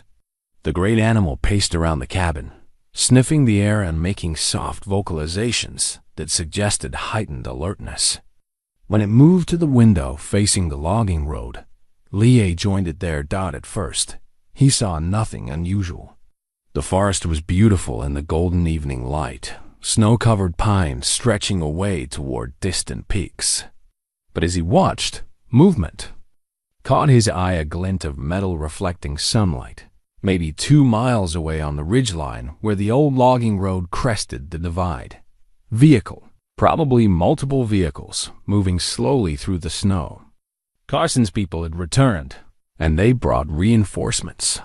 Leah went to his rifle and chambered a round, then checked his pistol and spare magazines. The bear watched these preparations with calm attention, showing no fear despite the obvious tension in the air.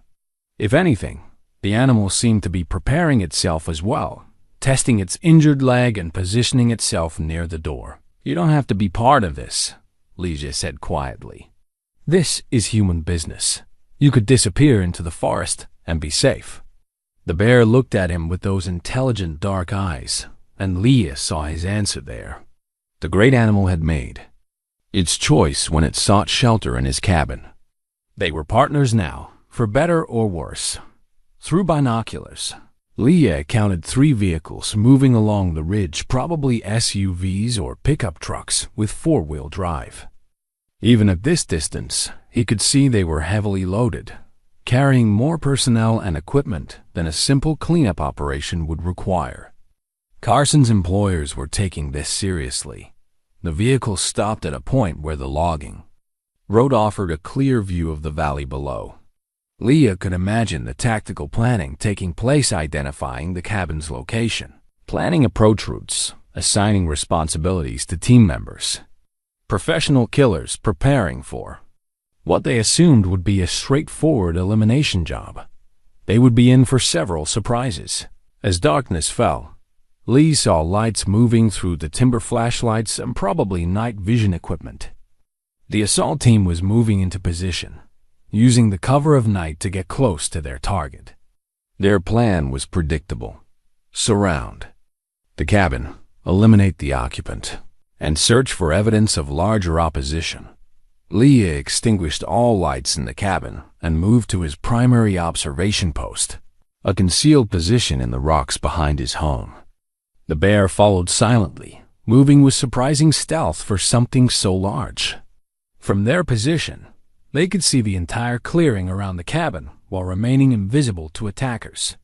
The first sign of movement came at 10 o'clock, a shadow detaching itself from the tree line and moving toward the cabin's east wall.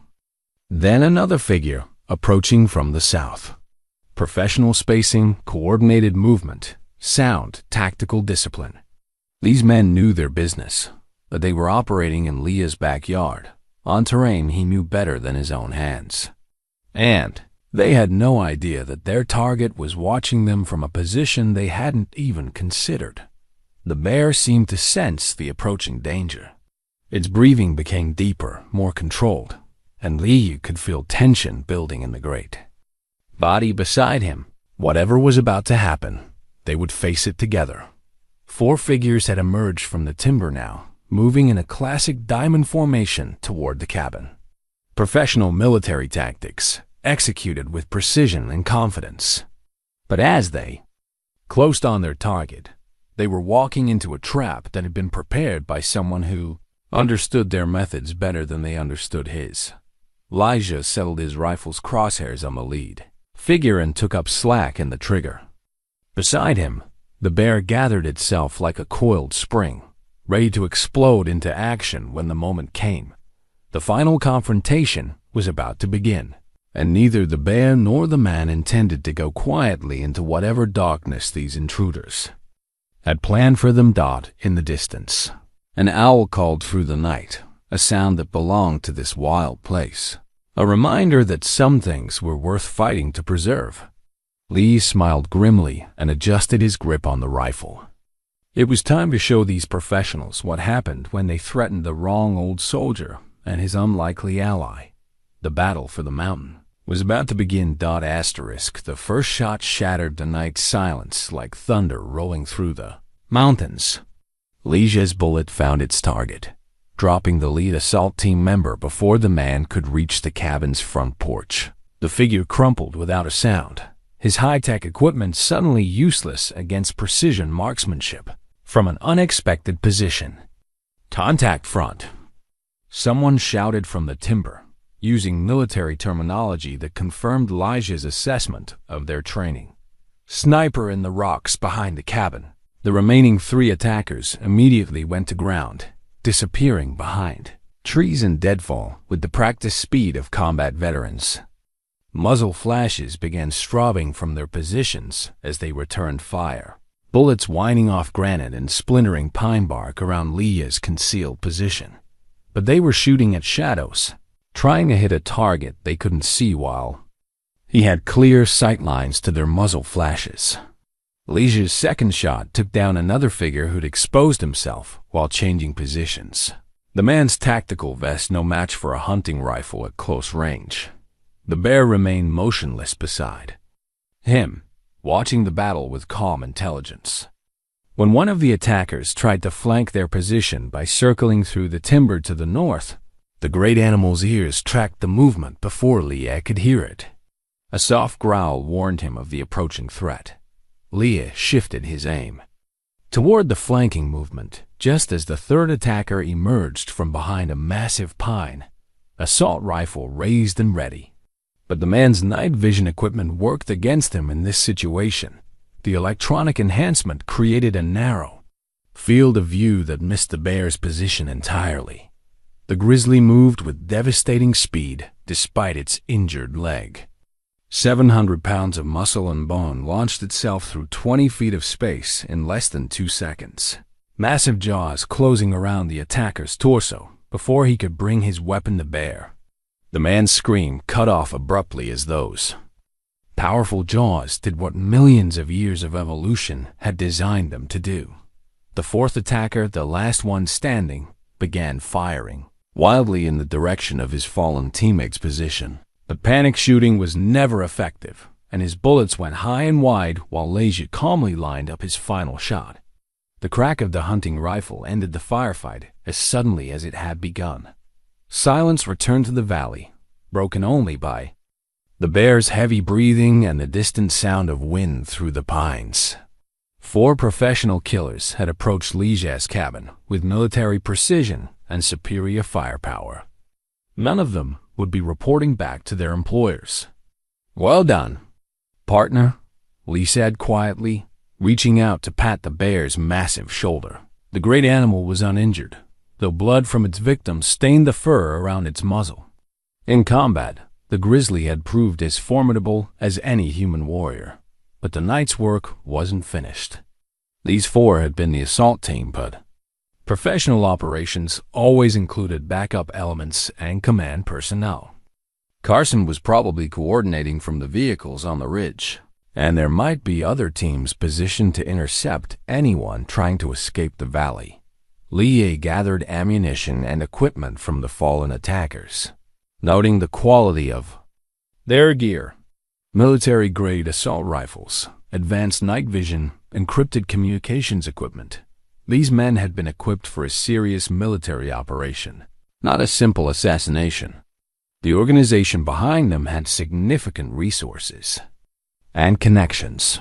One of the radios crackled with an incoming transmission. "Alpha Team, report status. Over." Lige keyed the microphone. "Alpha Team is down. Repeat, Alpha Team is down." A long pause, then Carson's voice came through the speaker. "Who is this?"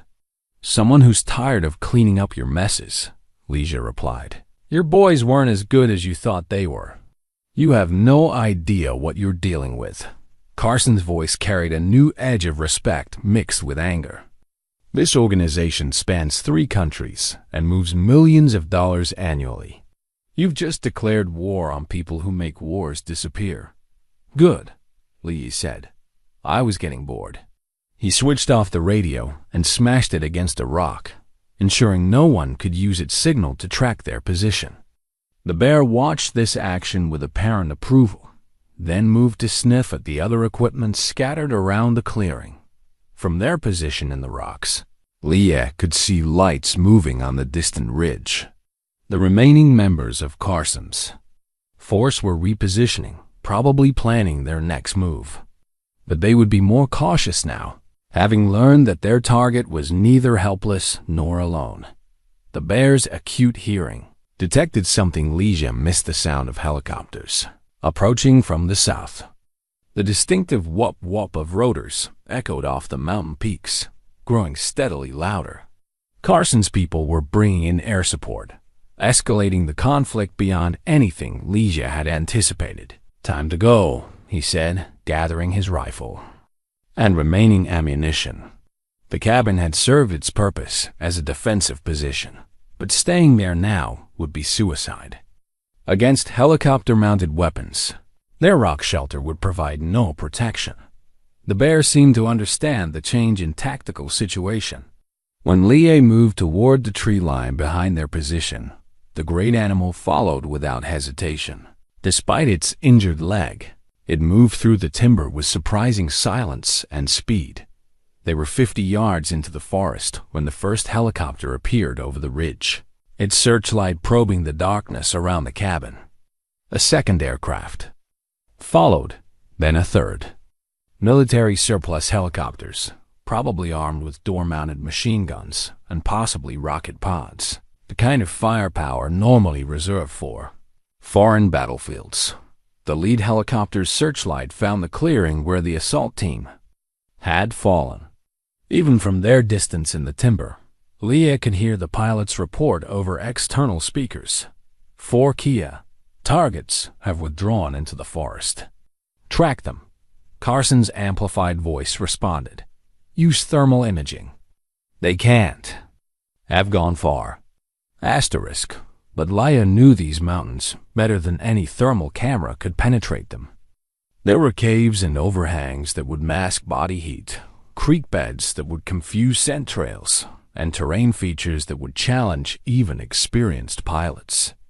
The bear seemed to know these hiding places as well, leading them toward a granite overhang that would provide concealment from aerial observation. As they reached the shelter, the helicopters began a systematic search pattern, their thermal sensors probing the forest for any sign of human or animal heat signatures. But the overhang was deep enough and the granite thick enough to shield them from electronic detection. Leah settled against the rock wall and began planning their next moves. Carson's organization had revealed capabilities that went far beyond simple poaching military helicopters, professional assault teams, encrypted communications. This was either a very sophisticated criminal enterprise or something with government connections, possibly both. The bear positioned itself at the mouth of their cave, watching the helicopter's search pattern with obvious intelligence. When one aircraft passed directly overhead, the animal remained perfectly still, understanding instinctively that movement would reveal their location. "You're a natural at this," Leah murmured, genuinely impressed by the bear's tactical awareness. "Ever think about a career in the military?" The bear made a soft chuffing sound that might have been amusement then, returned its attention to the helicopters circling above the valley. The great animal's calm acceptance of their dangerous situation gave Liege confidence that they would survive whatever came next. But survival was only the first step. Carson's people had escalated this conflict beyond simple retaliation for interfering with their operation. They brought military-grade weapons and personnel to eliminate one old man and a wounded bear, which suggested they saw this as a serious threat to their larger enterprise. That assessment was about to prove more accurate than they realized. Leah had spent 15 years in these mountains, learning every trail and hiding place, every natural feature that could be used for cover or concealment. And now he had a partner who understood the terrain as well as he did, who could move through the forest like a force of nature. The hunters had become the hunted, but the game was far from over. Carson's people had superior numbers and equipment, but they were operating in hostile territory against opponents who belonged here. The mountain itself was about to become an ally in ways they couldn't possibly anticipate. As the helicopters continued their futile search, Leah began planning a counterattack that would teach these professionals the difference between hunting animals and fighting a war. They wanted to escalate the conflict. He was prepared to show them exactly what escalation looked like when directed by someone who'd learned warfare in places where mistakes meant death. The bear seemed to sense his change in mood, turning from its watch position to meet his eyes. In that gaze, Leah saw the same cold determination that had once made him effective at killing enemy soldiers in the jungle. But this time, the cause was cleaner, the enemy more clearly defined. They were gone to finish this fight. And Carson's people were going to learn what happened when they threatened the wrong mountain and the creatures who called it home. Asterisk. The helicopters had been searching for over an hour when Leah decided to take the initiative. The aircraft were burning fuel at a prodigious rate, and their pilots were growing careless in their search patterns. Military surplus helicopters weren't designed for extended operations at high altitude, and the thin mountain air was pushing their engines toward their operational limits. More importantly, Leah had identified a weakness in their formation. The lead helicopter was maintaining position over the cabin area, while the other two conducted sweeps through the surrounding forest. But the lead aircraft's static position made it predictable, and predictability was always a tactical vulnerability. "Stay here," he whispered to the bear, gesturing toward the deeper recesses of their granite shelter. "This is going to get loud." The bear seemed to understand, settling back against the cave wall, but keeping its dark eyes fixed on Liege's face. Trust passed between them. The animal would wait for his return, no matter how long it took. Liege gathered the equipment he'd taken from the fallen assault team, focusing on items that could serve his immediate purpose. One of the attackers had carried military-grade explosive charges, probably intended for breaching the cabin's walls. The charges were small but powerful, designed for precision demolition work. He made his way through the forest using game trails and natural cover, moving with the patient stealth that had kept him alive during night operations in Vietnam. The Helicopter's noise covered any sounds he might make, and their searchlights actually helped by destroying the pilots. Night vision outside the illuminated areas. The lead helicopter was maintaining position, about 200 feet above the cabin.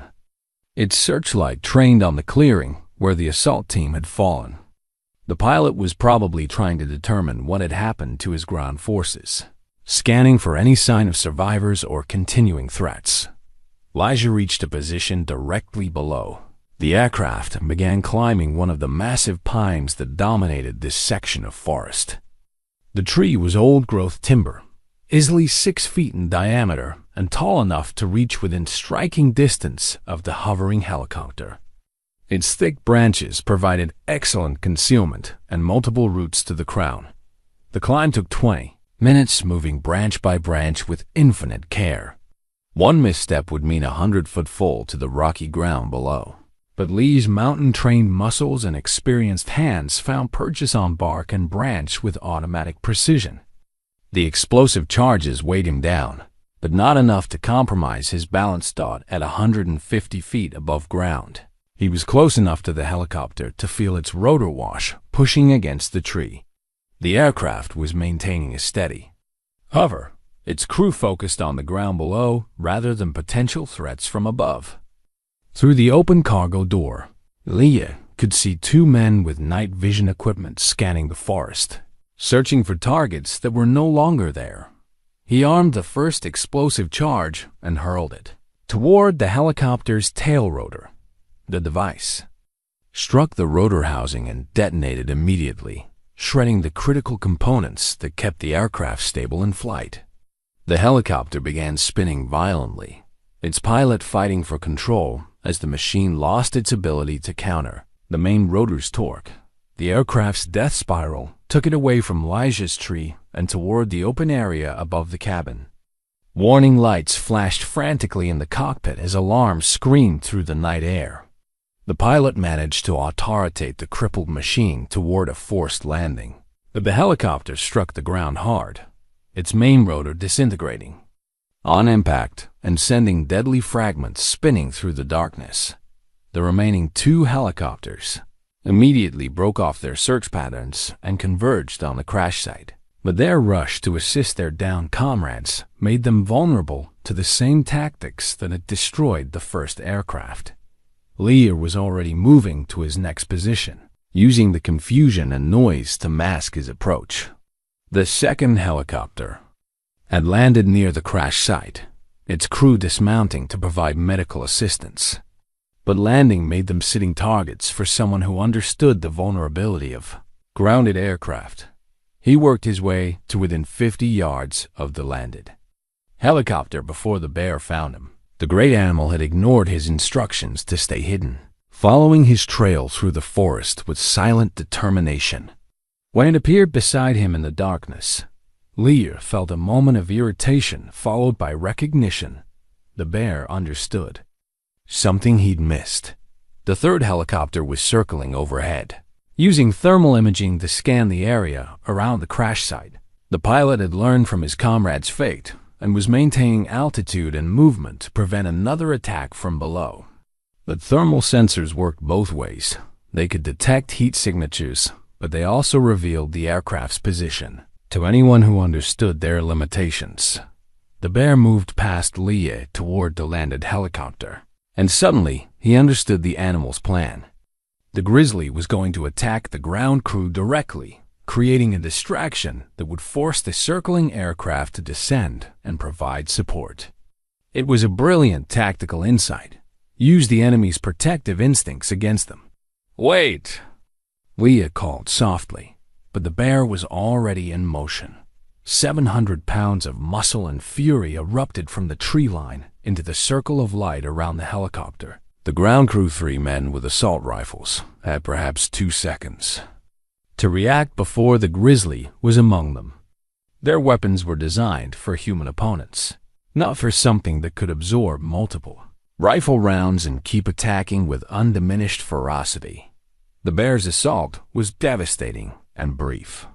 Within 30 seconds, the helicopter's ground crew was eliminated, and the aircraft itself was being systematically destroyed by claws that could tear through aluminum sheeting like paper. The great animal seemed to understand that helicopters were vulnerable to damage, focusing its attack on engines and flight controls. The circling helicopter immediately descended to engage this new threat, its door gunner opening fire with a mounted machine gun. But shooting at a moving target from an unstable platform was far more difficult than training scenarios suggested, and most of the rounds went wide or struck the already destroyed aircraft on the ground. Lee used the distraction to position himself for the final attack. The descending helicopter was focused entirely on the bear, its crew trying to eliminate what they saw as the primary threat. They never saw the second explosive charge until it was too late. The device struck the helicopter's engine compartment and detonated with devastating effect. The aircraft didn't crash so much as disintegrate, raining burning debris across the clearing in a spectacular display of destruction that illuminated the entire valley. Sudden silence returned to the mountains, broken only by the crackling of flames and the distant sound of wind through the pines. 3 military helicopters had been destroyed in less than an hour by an old soldier and a wounded bear, using nothing but tactical knowledge and improvised weapons. The bear approached Leia through the wreckage, its fur singed by burning debris but otherwise unharmed. The great animal was breathing heavily from exertion, but its dark eyes held satisfaction rather than exhaustion. They fought together and won together, proving that partnership could overcome superior numbers and equipment.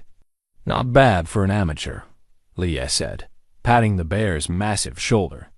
"Though next time, maybe wait for the signal before charging into machine gun fire." The bear made a soft chuffing sound that might have been amusement, then turned to survey the destruction they'd created.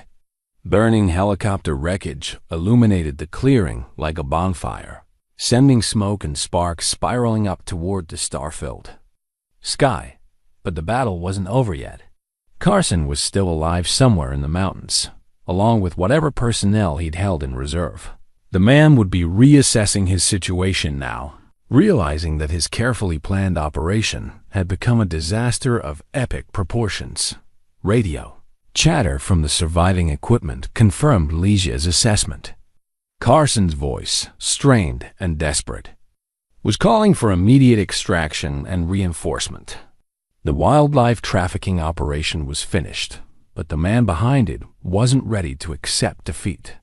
"This isn't over." Carson's amplified voice echoed across the valley. "I know who you are now, and I know how to find you. This mountain won't protect you forever." Leisha picked up one of the intact radios and keyed the microphone. "You're right," he said calmly. "It's not over. But you're wrong about one thing. I'm not hiding behind this mountain. I am this mountain. And mountains don't run from men who hurt the creatures that live on them." The bear rumbled its agreement, a sound that carried clearly over the radio frequency. Carson's silence suggested he was beginning to understand exactly what kind of enemy he'd made. The final confrontation was still coming, but the balance of power had shifted decisively. The hunters had become the hunted, and the mountain was about to claim its own. 3 days after the helicopters burned, Lee found Carson's body at the bottom of Widow's Creek Ravine, 50 miles from where the battle had ended. The professional tracker had tried to escape on foot through terrain he didn't understand, making the kind of mistakes that killed people in the mountains.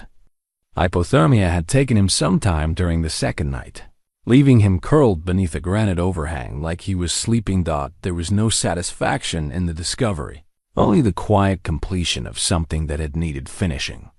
Carson had been a professional doing a job, but the job itself had been rotten from the start. Now it was over, and the mountains could return to their ancient rhythms without interference from men who saw wildlife as commodities to be harvested. The bear was waiting when Leisha returned to the cabin, lying in its favorite spot beside the fireplace. The great animal's injured leg had healed cleanly over the past weeks. though it would always carry scars from the steel trap that had brought them together. Those marks seemed fitting somehow proof that some wounds could be survived. That damage didn't have to define you. Found him, Ligia said, settling into his chair with a cup of coffee. He won't be bothering anyone anymore. The bear made a soft rumbling sound that might have been acknowledgement or sympathy. Since Carson's organization had collapsed, the great animal had grown more relaxed, spending its days exploring the valley and returning each evening to share the warmth of the cabin. It was an arrangement that suited them both: companionship without constraints, partnership without ownership. Federal agents had arrived a week after the battle, drawn by reports of helicopter crashes and missing persons. Ligia had told them enough truth to satisfy their investigation: a wildlife trafficking ring, armed confrontation, self-defense, while leaving out details that would have complicated everyone's lives. The agents had seemed relieved to close the case without extensive paperwork or jurisdictional disputes. They'd also brought news that Carson's organization had been larger than anyone suspected. Connections to overseas wildlife smuggling, political corruption, money laundering through legitimate businesses. The man's death had unraveled a network that spanned 3 countries and involved millions of dollars in illegal trade.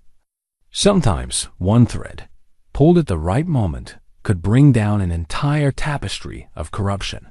Now, as spring began to soften the high country snow, Ligia found himself thinking about the future in ways he hadn't for 15 years. The bear's presence had changed something fundamental in his relationship with isolation. Solitude was still valuable, but it didn't have to mean disconnection from all living things. Some connections were worth the risk of pain. He'd started corresponding with Tommy Nguyen, the soldier from his Vietnam unit who'd lost his leg to a mine.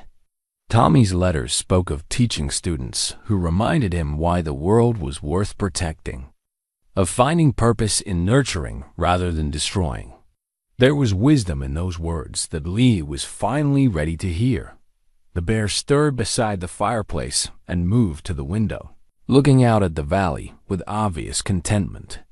Spring was bringing new growth to the meadows, wildflowers pushing through the retreating snow in explosions of color that had no names. Life returning to the high country with the patient persistence that had sustained it through countless winters. Thinking about staying?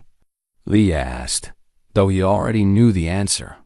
The bear turned from the window and settled back beside the fire, its dark eyes reflecting flames that would burn through many more evenings.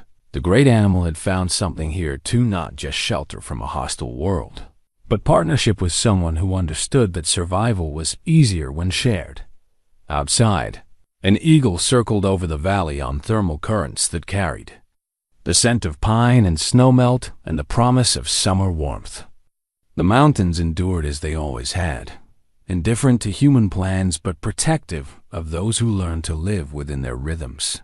Some sanctuaries had to be earned through suffering, defended through courage, and maintained through wisdom. In the distance, a wolf howled not in loneliness, but in celebration of territory reclaimed and pack bonds strengthened.